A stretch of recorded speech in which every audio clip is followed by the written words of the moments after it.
Hello everyone, and welcome back to Dr. Liu's VCE Physics channel.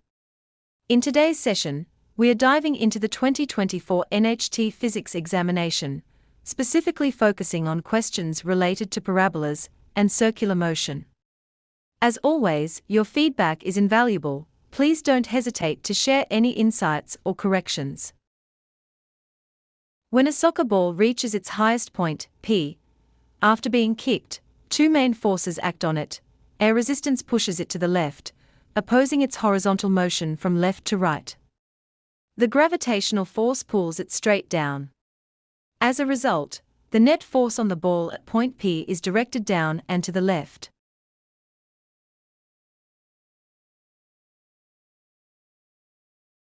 When a small toy car traverses a vertical circular loop, there's a minimum speed required to pass the highest point without falling. At this critical speed, the centripetal acceleration needed for circular motion is exactly equal to the acceleration due to gravity. This equality allows us to determine the minimum speed at that highest point.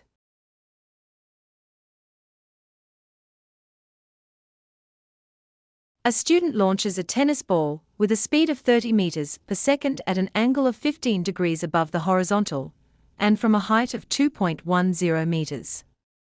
If we ignore air resistance, the initial horizontal speed is the horizontal component of the launch speed, and the initial vertical speed is its vertical component.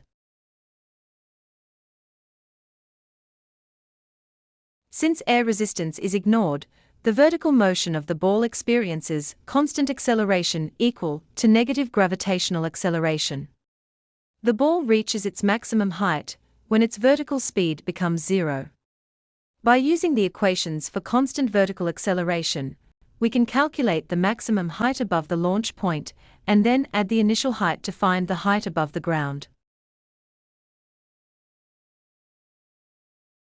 If air resistance is not ignored, it will slow the ball's velocity and reduce its kinetic energy. Consequently, the maximum height reached will be lower compared to a scenario where air resistance is disregarded. Consider a ball swinging in a horizontal circle on the end of a cord attached to a pole. Two forces act on the ball: tension from the cord and gravitational force. For vertical equilibrium, the vertical component of the tension force must balance the gravitational force.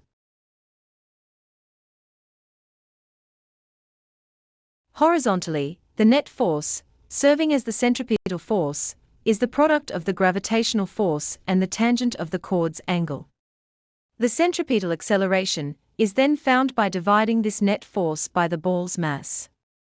The radius of the circular motion is the horizontal component of the cord's length. Application of the centripetal acceleration formula then allows for the calculation of the ball's circular speed.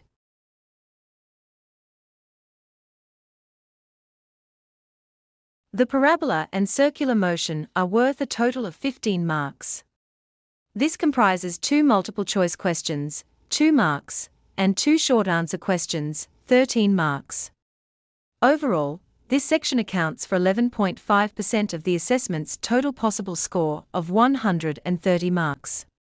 Projectile motion, question 9, discuss the direction of the resultant force on a soccer ball at its highest point, considering air resistance. Question 8 involves a student launching a tennis ball with a ball thrower to investigate projectile motion, including calculations for initial horizontal and vertical speeds, maximum height, and the effect of air resistance. Circular motion, question 12, examines the minimum speed required for a toy car to complete a vertical circular loop.